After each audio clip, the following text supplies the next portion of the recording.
Тоже шашлык без мариновки из лука. Порежем. О, видите, как он якут.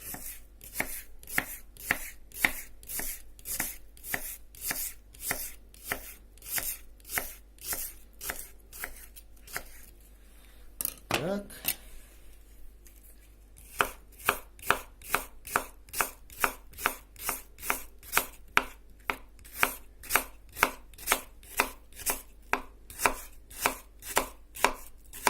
То есть можно якутским ножом резать лук?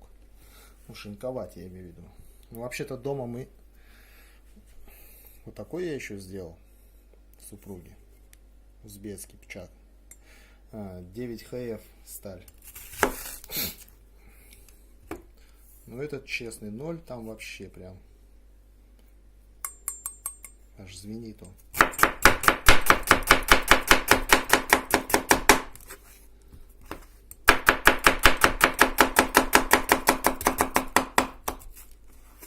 Ну, с этим, конечно, приятней на кухне работать. Ну, не по мясу, а по овощам.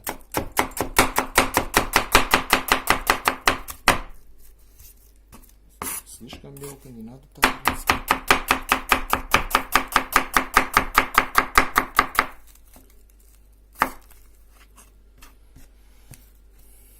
Вот так.